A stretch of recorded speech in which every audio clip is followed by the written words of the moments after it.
you don't hate the leftist media enough. You think you do, but trust me, you don't. Just when you thought they could not be any more shamelessly biased and dishonest in their activism, along comes the great debate between Kamala Harris and Donald Trump. Not really a debate, but a setup where the two hack moderators became the story. Democrat Dave and Davis disgraced themselves with not only framing every question from a leftist perspective, but refusing to ask about pertinent events like Trump almost having his head blown off a few weeks ago, to Kamala's support for the most radical policies, from backing a bail fund for BLM thugs to supporting taxpayer funds being used for sex change operations for criminals. And not a single question about Kamala abandoning the Gold Star families who lost their loved ones during the Biden-Harris administration's botched Afghanistan withdrawal. Nothing. Not even as she claimed over and over again that it's Trump that has no respect for the military. The moderators also insisted on fact-checking Trump, even when he was 100% right, like about the crime rate and late-term abortions, but they refused to do the same with Kamala Harris, even when she repeated the most outrageous, verifiable lies, including the dangerous Charlottesville fine people hoax and the more recent bloodbath lie, which was actually about the auto industry.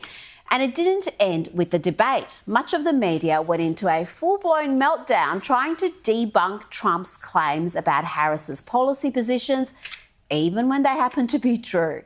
Here is the New Yorker's Suzanne Glasser tweeting, "Trump made history last night for sure. Who will ever forget him ranting on stage about immigrants eating people's dogs, or insisting that the vice president wants to do transgender operations on illegal aliens that are in jail? My piece on Trump's too crazy moment." And yes, she published her activism masquerading as journalism in the New Yorker. But guess what? It may sound too crazy, but Kamala does want taxpayer funds used for sex change operations for illegal immigrants in prison. Let's marvel at this wonderful moment in journalism. Look at this correction from Time magazine. The original version of this story mischaracterised as false Donald Trump's statement accusing Kamala Harris of supporting transgender operations on illegal aliens in prison. As a presidential candidate in 2019, Harris filled out a questionnaire saying she supported taxpayer-funded gender transition treatment for detained immigrants.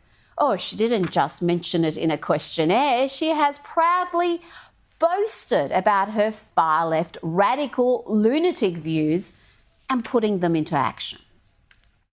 That they were standing in the way of surgery. For prisoners. For prisoners. And there was a specific case. And when I learned about the case, I worked behind the scenes to not only make sure that that transgender woman got the services she was deserving. So it wasn't only about that case. I made sure that they changed the policy in the state of California so that every transgender inmate in the prison system would have access to the medical care that they desired and need. And I believe it was not only, I know it was historic in California, but I believe actually it may have been one of the first, if not the first in the country, where I pushed for that policy in a Department of Corrections. And yet, even when the proof came out, the media tried to soften the blow for the Democrats by claiming Donald Trump's statement needed context. Yes, the context is she absolutely said what he said, she said, and she means it. She's never retracted from that position for those policies.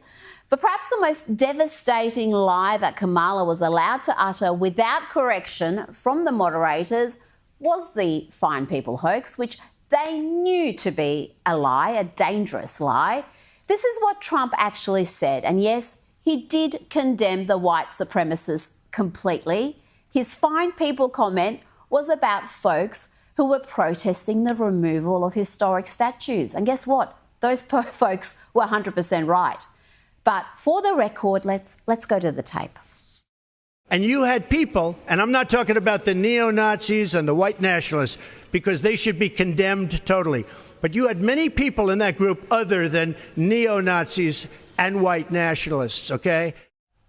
should be condemned totally got turned, twisted into white supremacists are very fine people. That's what the media did. And those moderators knew perfectly well that Harris was lying, and they let it go over and over and over again.